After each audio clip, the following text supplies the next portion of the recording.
School college সকল শিক্ষা প্রতিষ্ঠান বন্ধ করে গলা চেপে ধরা হয়েছে। শাহবাগে আমরা দেখলাম বিজিবি সেখানে টহল দিচ্ছে। বলি, বাংলাদেশের সীমান্ত কি এখন শাহবাগ পর্যন্ত এসে থেকেছে যে বিজিবি আজকে এখন এখানে? আমরা এর তীব্র নিন্দা জানাই এবং প্রতিবাদ জানাই এবং তাদেরকে প্রত্যাহার করার দাবি জানাই।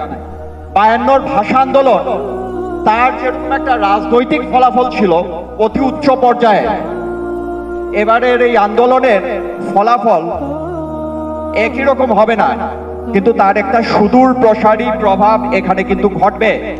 আমাদের ঢাকা বিশ্ববিদ্যালয় এবং বিভিন্ন পাবলিক বিশ্ববিদ্যালয় আন্দোলনকারী ছাত্রদেরকে রাজাকার ট্যাগ দেওয়া হচ্ছে। আমরা এটা প্রত্যাখ্যান করছি। আমাদের ঢাকা বিশ্ববিদ্যালয় বা পাবলিক বিশ্ববিদ্যালয় কোনো ছাত্র রাজাকার না। 1971 সনে বড়জোর 1% রাজাকার ছিল, বাকি 99% ছিল মুক্তিযোদ্ধা। কাজে আজকে যাই সন্তানদের দেখছেন তারাও মুক্তিযোদ্ধার সন্তান, তারা এই জনযুদ্ধের মুক্তিযুদ্ধের সন্তান। তাদেরকে রাজাকার ট্যাগ দেওয়া বন্ধ করেন, রাজাকার ট্যাগ দেওয়ার রাজনীতি সরকার বন্ধ করেন। এটা করতে করতে আপনারা মুক্তিযুদ্ধের চেতনাকে হেয় করছেন।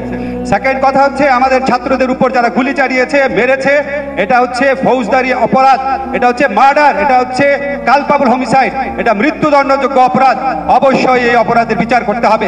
চানখারপুর এলাকায় মুহূর্তে মুহূর্তে গুলি করা হয়েছে এবং আমাদের অনেক শিক্ষার্থী এবং জগন্নাথ বিশ্ববিদ্যালয়ের 3 জন শিক্ষার্থী গুলিবিদ্ধ হয়েছে এবং তাদের মধ্যে একজনের অবস্থাও কিন্তু গুরুতর ছিল। আমি অনুরোধ করব যারা বিশ্ববিদ্যালয়ের প্রশাসক আছেন, শিক্ষক প্রশাসক, তাদের সুচিকিৎসার ব্যবস্থা করেন, প্রয়োজনে তাদেরকে বিদেশে পাঠানোর ব্যবস্থা এবং আর্থিক সমস্ত যে প্রয়োজন সেগুলো মেটানোর ব্যবস্থা যেন বিশ্ববিদ্যালয়ের গুলোর পক্ষ থেকে করে থাকেন। এই আন্দোলন, এই নিপীড়ন আকাশ থেকে পড়েনি।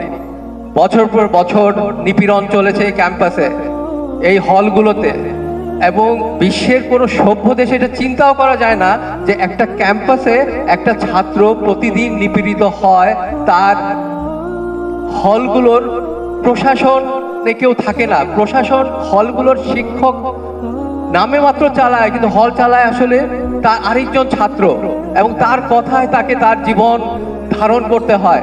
একটা নিরীহ ছাত্রকে আমরা যে এরকম পাষণ্ড গুন্ডাতে পরিণত করছি, এটা দায় কার? সেটা কি ওই ছাত্রের? না, এটা আমার। আন্দোলনটা আমাদেরকে অনেক শক্তি দিয়েছে, মেরুদণ্ড জুগিয়েছে, এবং আমি বিশ্বাস করি আমাদের শিক্ষকরা আরো শত শত সংখ্যায় উঠে দাঁড়াবেন।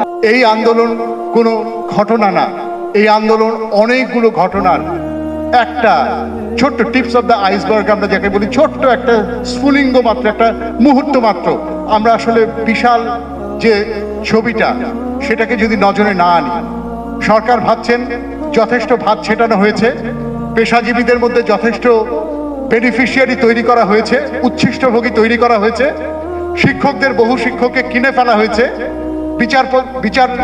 বিচার বিভাগের বহু লোককে কিনে ফেলা হয়েছে, প্রশাসনের বহু লোককে কিনে ফেলা হয়েছে, আইন শৃঙ্খলা রক্ষাকারী বাহিনীর লোকজনকে কিনে ফেলা হয়েছে। সরকার ভাবছেন এভাবেই থেকে যাওয়া যাবে।